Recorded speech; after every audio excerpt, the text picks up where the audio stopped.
Because we're fighting a total war, our forces must be marshaled against every enemy, unseen as well as seen, in every place, all of the time. Millions of insects constitute an important part of our foes, in their way as militant as the Axis. Their menace multiplies as they multiply. Because in some areas more men were being incapacitated from action by insect-borne diseases than by battle casualties, a search for a more powerful insecticide than had previously been known was imperative. The answer to the quest for a poison to eradicate the insects which threaten the morale, health, and military efficiency of our troops was found in DDT. By intensive research, the nation's leading insecticide experts have determined the forms of DDT best suited to the needs of the armed forces. To this government laboratory, potential insecticides are submitted for evaluation. When the first sample of DDT was submitted in November 1942, it underwent routine tests. First synthesized by a German chemist in 1874, DDT had not been recognized as an insecticide until 1939, when a Swiss chemical firm began to use it against moths and plant lice. It arrived unheralded, but inherent was the power to curb epidemics. For almost 2 years after its arrival in the United States, DDT was available only in quantities sufficient for experimentation. During this period, a formula for DDT emulsion concentrate, the golden liquid in the flask, was developed. It was found that the ideal dilution is 1 part emulsion concentrate to 4 parts water. This produces a 5% DDT emulsion. When thoroughly mixed, the DDT hangs in suspension. If this mixture is sprayed, the DDT makes a residual deposit. It was also found that when the mixture stands for 24 to 48 hours, a creamy layer rises to the surface, indicating a breaking of the emulsion. Yet stirring returns it to its former constituency, and it regains its original effectiveness.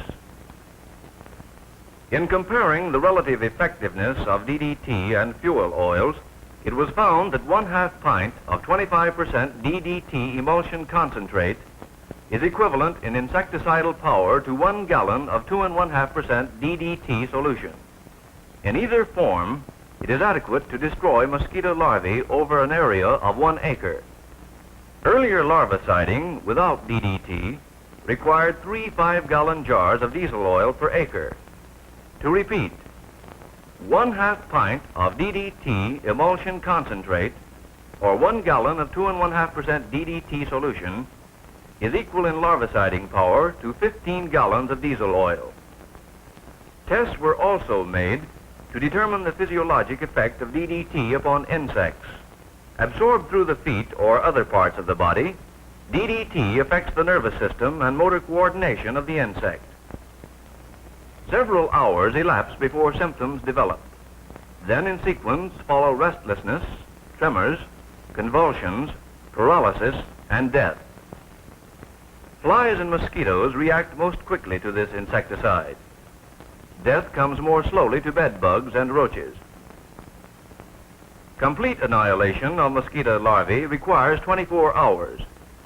Under the influence of DDT, they become paralyzed and are unable to return to the water surface. After a few hours, death ensues for all. The sample in the center so closely resembles cornstarch on the left and flour on the right that obviously this insecticide should not be stored in galleys. Because oil solutions penetrate the skin, carelessness in handling them is dangerous. If knapsack-type equipment must be used, it should be only half filled to avoid spillage. Occasional contact is not harmful. Repeated contact must be avoided. One of the forms in which DDT is supplied in the Navy is the 100% powder for the preparation of oil solutions. When exposed to atmosphere and sunlight, it does not evaporate nor deteriorate. Unless all lumps are broken apart, a jelly-like coat which defies solution forms about them when they are mixed with oil. Contact of the hands upon the dry powder is not dangerous, for in this form DDT is not absorbed through the skin. The physical properties of DDT are such that it may be dispersed in emulsions, in oil solutions, or in dust solutions. Oil solutions are probably the most useful form. Diesel oil number 2 as a solvent gives excellent results, for it has a viscosity well suited to the sprayers now in use. The powder is thoroughly suspended in a small quantity of oil before it is added to the bulk in the drum. Saturated fuel oils contain about 9% DDT. Crude kerosene dissolves about 7%. Refined kerosene less than 4%.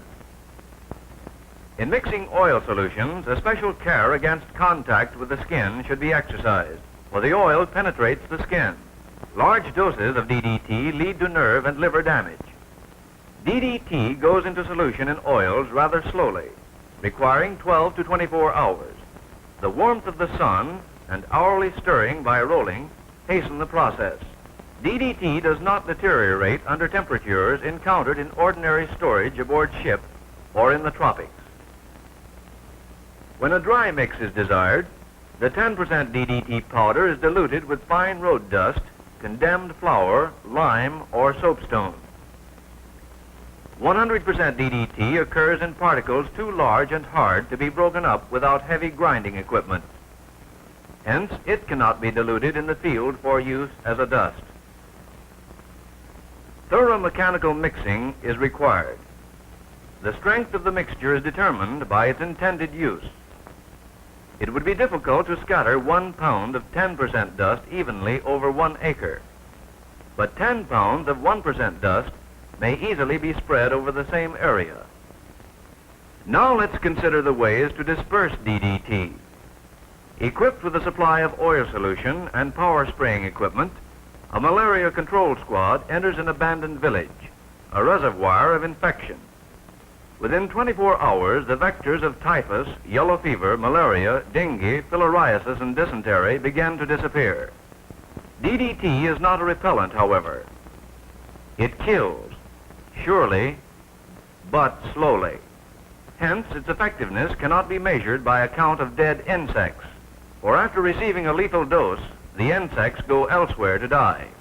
Residual treatment of the inner walls of these huts means that a contact poison awaits any insect which alights upon them for several weeks or months, depending upon variant factors, such as the intensity of the original treatment, rains, washing, prevailing winds, and so forth. Using a paint sprayer, the worker spreads DDT evenly so that the entire surface is covered. A semi-coarse spray is required for residual treatment. A fine spray is lost in the air. Experience teaches the correct amount to spray without waste. The entire surface should be thoroughly wet, without runoff. Residual treatment of all quarters pays big dividends in the health and happiness of the crew. In a few hours, a 2-man crew may treat hundreds of mattresses and bunks with 5% DDT and kerosene. If correctly applied, this renders sleeping quarters free from bed bugs for many months. Mattresses should not be slept on until the kerosene has evaporated, and the smoking lamp should be out until the following morning. Because DDT crystals cling tenaciously to the fibers of textiles, cots, tents, and jungle hammocks should receive the residual treatment. By treating bed frames and springs in this position, salvos are simultaneously fired against the bed bugs in the walls. This increases efficiency and eliminates waste. Before treating galleys and mess halls, food, trays, cooking utensils, and work tables must be covered. Kerosene is used as a solvent for residual spraying of areas where stains from darker oils are to be avoided. For residual treatment against roaches, 5% DDT in kerosene, fuel oil, or emulsion is sprayed around pipes, in cracks, and in other places they frequent. It is as effective as 10% DDT dust. DDT crystals in the interstices of screens poisons insects where they frequently alight. Here, DDT emulsion is applied with paint brushes. When the emulsion has dried, the screen has almost regained its former appearance. An alternative method for treating screens is with an ordinary spray gun. The insecticide is more apt to be wasted this way, however. DDT oil solution leaves an effective residuum on garbage racks and other fly habitats. Since these surfaces are frequently washed, repeated applications become necessary. Because dysentery is second only to malaria as a threat to military operations, it is especially important to treat the slit trench and surrounding areas. Garbage pits, dugouts, and gun emplacements should be similarly sprayed. Unless the entire bivouac area is treated, an influx of insects from adjacent areas may occur. Bushes, logs, dead leaves, and the ground itself should be sprayed.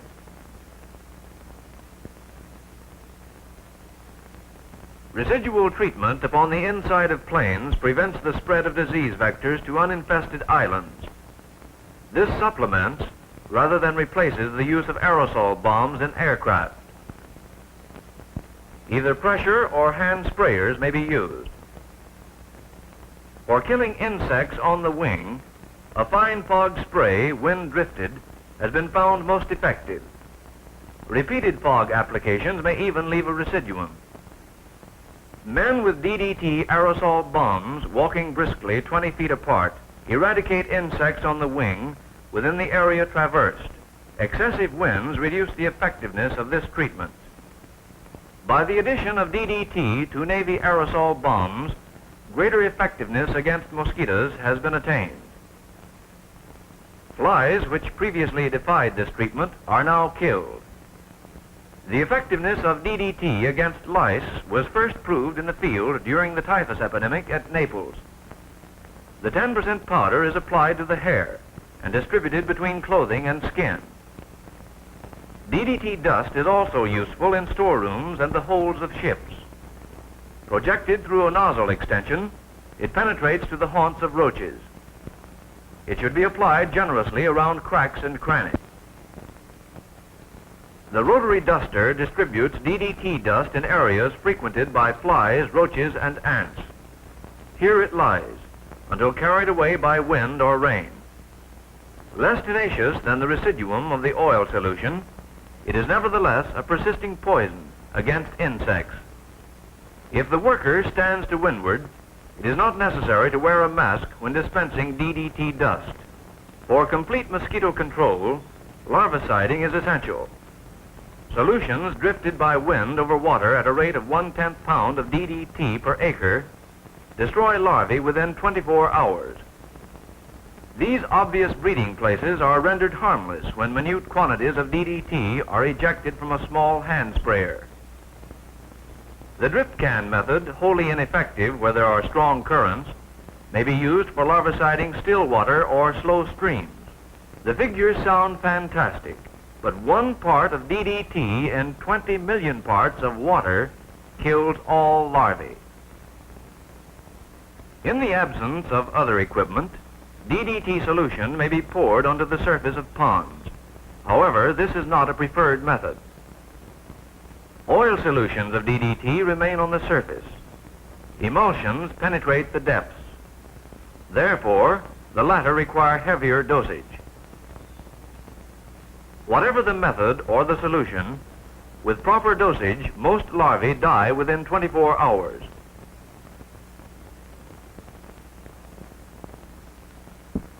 The greatest potentiality of DDT lies in dispersal from planes.